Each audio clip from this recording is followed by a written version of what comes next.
Hi, everybody. Welcome to the SSP Graveyard Shift. Thank you for sticking with us well past 5 o'clock on this gorgeous sunny Chicago day. This is What is Real-World Impact? Looking at impact across a spectrum of influence, attention, and affecting change. My name is Mike Groth. I'm with Emerald Publishing, and we've assembled an all-star panel to talk today about various areas on research impact and making a greater difference in the world. We're going to talk about, first of all, why impact? Why are we bringing up this topic again? Why are we still discussing the impact factor and how it is an outdated metric? We're going to talk about the problem with metrics in general, where some new ideas have many of the same old flaws. We will give some cautionary tales, that is, what could possibly go wrong with the current thinking around impact. We'll do some experimentation where we will take a deeper dive to look at what we should actually be checking instead for impact measurements. And then we'll try to close the gap to find out and give some practical advice about what the people in this room can actually do to be part of the solution and bring us all closer to a research culture that prioritizes provable effects in the real world over outdated academic incentives. So first, before I introduce our panel, I just want to explain a little bit why we're bringing this topic to SSP. So apart from our unbounded enthusiasm and idealism about the role of scholarly publishing in the world, there are actually some practical implications around research impact, and a large part of that is overseas policy mandates like the Research Excellence Framework in the UK that many of you have probably heard about. And the UK is where Emerald was founded 50 years ago, my company, and this has become, impact assessment has become a very hot topic that actually ties into the heart of our legacy of publishing in fields in business and management research that has a practitioner focus and a mission for connecting theory and practice. So we do not have a ref mandate in the US, of course, but as you will see later, academics actually do believe that their work has greater good and can support meaningful real-world impact. So we're looking to bring this debate to the US, and my company has actually gone so far as releasing a manifesto that was unveiled at UKSG the other month and caused a bit of a buzz, and I'm not going to actually read it to you, but it summarizes our position, staking a claim at #RealWorldImpact, and basically encapsulates challenging outdated approaches, supporting our communities through partnerships with key agencies, and driving impact literacy with new tools and resources for the community. So we will pick up this discussion with the panelists. So again, I'm Mike Groth. I'm Senior Brand Manager at Emerald, where I oversee our brand strategy and implementation for the 11 regions globally where we are active. To my left is David Crotty, who many of you will know as the Editor-in-Chief of the Scholarly Kitchen. Many of these people on the panel need very little introduction. Kent Anderson is CEO of RedLink and RedLink Network. Ann Gabriel is Vice President for Academic and Research Relations in Global Strategic Networks at Elsevier. And lastly, my colleague Patty Davis, who is publisher at Emerald, who manages our flagship Business Management and Strategy journal collection. So I will turn this over to David. Each panelist will speak in turn, and then we will hopefully have some time for Q&A. All right, thanks, Mike. So before we get into this sort of cool and interesting experiments and what people are doing, I'm going to give the Jeff Goldblum Jurassic Park what we can do versus what we should do talk. It's kind of interesting. In putting together this talk, I ended up at a very different place than where I started and where I thought I would end up. The reason we do research, the reason our governments fund research, why anybody devotes their entire life to doing research is to make the world a better place. Society benefits from the generation of new knowledge. It leads to things like better health care, to powerful new technologies, a stronger understanding of who we are as a species and how we've ended up where we are and how that can influence our future. And that's what we want from our researchers. That's, this idea of real-world impact.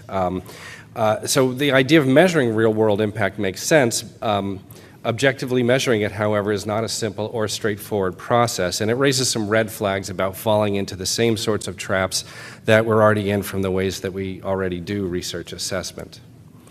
Funders and research institutions set goals for researchers. Here's how we're going to evaluate your performance. And while those goals are sort of meant to provide qualitative measures, they're inevitably reduced down to quantitative metrics. In an ideal world, every grant officer, every tenure committee, every person on a hiring committee is going to read every single one of every applicant's papers. They're going to develop a rich understanding of the importance and the meaning of the work, but we know that's actually not going to happen. And in practice, even 6 years after DORA, we still rely heavily on numerical metrics, largely for two main reasons, scale and lack of subject knowledge.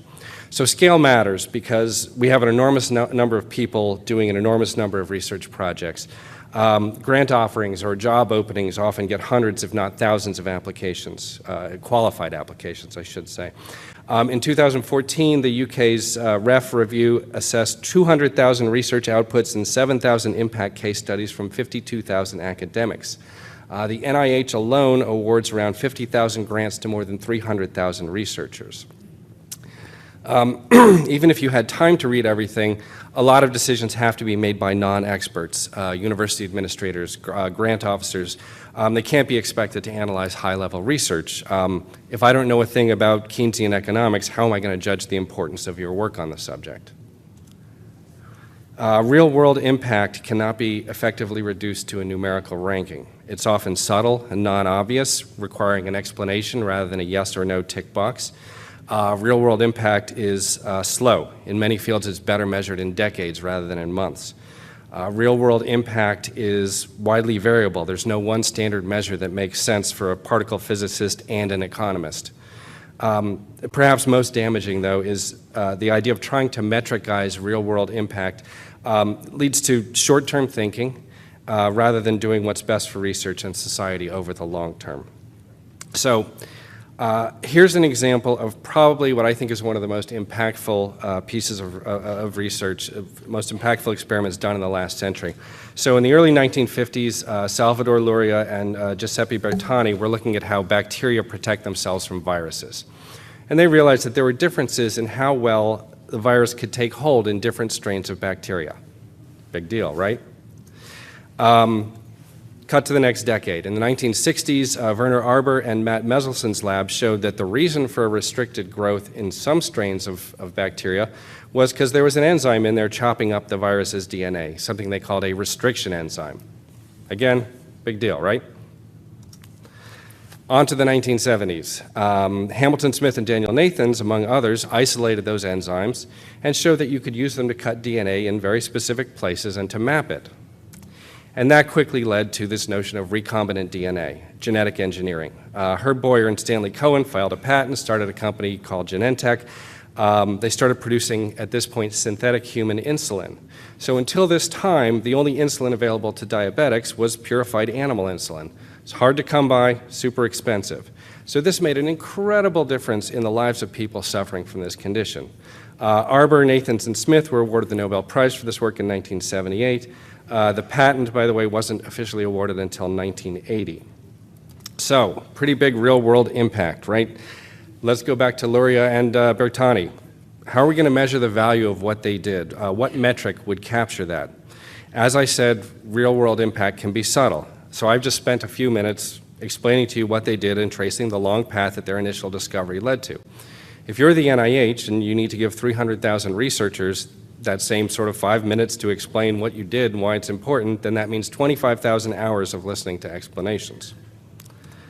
Altmetrics are often mentioned as a way to measure real-world impact. The first thing we have to be absolutely clear on, though, is that attention is not the same thing as impact. Just because something's popular or eye-catching doesn't mean it's important or of value. Cassidy Sugimoto, who I'll point out is author of the new book, Measuring Research, part of the Oxford University Press What Everyone Needs to Know series, highly recommended, available wherever books are sold. No, I do not get a commission for it, but it's a really nice, short little book about understanding research metrics. So she sums up the current state of altmetrics in the quote on this slide. And I think what she's really getting at is this concept that's so important it's been codified under 3 different names, Campbell's law, Goodhart's law, and the Lucas critique. Essentially, if you make a measurement into a goal, it ceases to be an effective measurement. In general, alt metrics measure the level of publicity efforts from the publisher and the author as much as they do the attention paid to the work. So I want to throw a caveat in there because there are some hidden gems in what alt metrics measure, and I think Anne's going to talk a little bit more about some of these as well. I think it's really interesting. There's potentially relevant things in mentions of a paper, references to a paper in a policy or a law document. So I work with the Gerontological Society. They very often apply to funding bodies to get a grant to do a big project or put together a big meeting. And being able to go to those funders with evidence that the Society's journals are driving a lot of actually implemented social policies and laws is a really powerful signal to the funders that this is an organization that is affecting change. But again, it's not a universal metric. There's not a lot of policy being written about string theory or medieval poetry studies. Going back to recombinant DNA, in the 1970s, a number of communities, notably Cambridge, Massachusetts, passed laws banning or strictly regulating recombinant DNA research. That's certainly a sign of societal impact, but I'm not sure how much a funder or an institution would reward a researcher for inspiring a law that essentially made their work illegal. Another interesting thing you can pull from alt metrics is tracking connections between research papers and patents. So in theory, a patent shows you a practical implementation of something discovered during the research process. Turning an experiment into a product, a methodology, or a treatment would certainly qualify as real-world impact. But again, this is not universal. Not all research leads to patentable intellectual property. And Campbell's law comes back into play here. If you get credit for patents, then everybody's going to start patenting everything they do, regardless of any actual utility. So I'm on a patent from my postdoc days for a technique for fluorescently labeling cells in mouse embryos. Why was it patented? I have no idea, other than that one of my collaborators liked to patent things. Just in case. It's never been licensed. I think it's just about to expire. But it raises the question, do we really want to lock up more research behind more paywalls?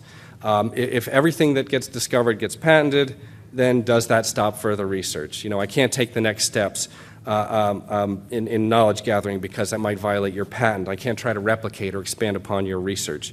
And I think the idea of really focusing on patents as a goal goes against everything that all the progress we're making towards open science. Timescales are important to think about as well. Luria and Bertani's experiment in the mid-50s to recombinant DNA in the mid-70s to a patent offered in 1980. So it takes about 12 years to go from the laboratory bench to an FDA-approved drug, and R01 grants are offered for 1 to 5 years. If somewhere along those 5 years you need to prove societal impact to get your grant renewed, how far along in this process are you going to be? And again, remember that only about 1 in every 5,000 drugs that enters preclinical testing is going to reach final approval. So if your drug gets tested and fails, is that real-world impact?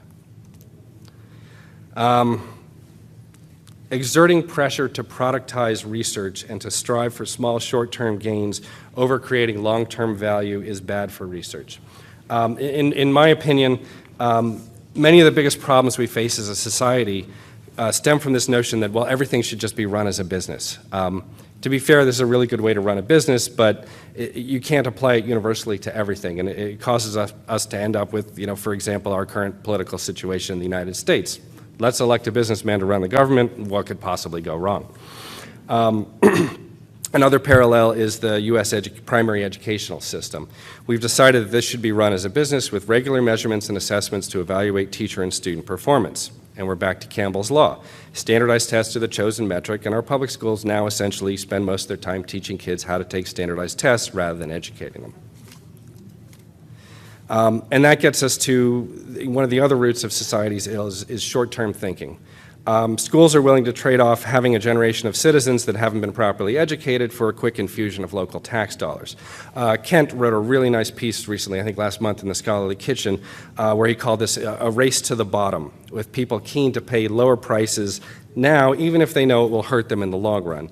And he talked about how this has gutted newspapers and journalism. And I think another example is the idea of, well, I'm going to save a few dollars by ordering this from Amazon while every store in my local town is going out of business. We have some major issues getting funding for things like basic science. All the technology, the health gains, the things we're doing today are based on the basic science from the last few decades. Luria and Bertani weren't trying to cure diabetes, they were investigating defense mechanisms of bacteria. You probably couldn't get that project funded today, as researchers are increasingly asked to show me the practical results of your work. As noted sage Sarah Palin put it, quote, it's going to be hard to read this without doing the voice, "You've heard about some of these pet projects, they really don't make a whole lot of sense, and sometimes the dollars go to projects that have little or nothing to do with the public good. Things like fruit fly research in Paris, I kid you not." So the idea of codifying real-world impact as the key to career advancement and funding puts us in even more dangerous straits. Researchers will optimize for these goals, and we'll see less and less basic science and more attempts at quick wins. And I want to close with one crazy idea. Hear me out before you reach for your torches and your pitchforks. We know that science is slow and incremental, standing on the shoulders of giants, all that stuff. How do we know that Luria and Bertani's work led to synthetic insulin? From the citation record. As each step of the way, new research cited the previous research that led to it. We know that citation is an imperfect metric, and we know that the impact factor distorts it and remains deeply problematic, but there's really valuable information in the citation record that can help us track the path of research, and we shouldn't be quick to dismiss that just because we don't like the impact factor. And I think that's it. Thanks.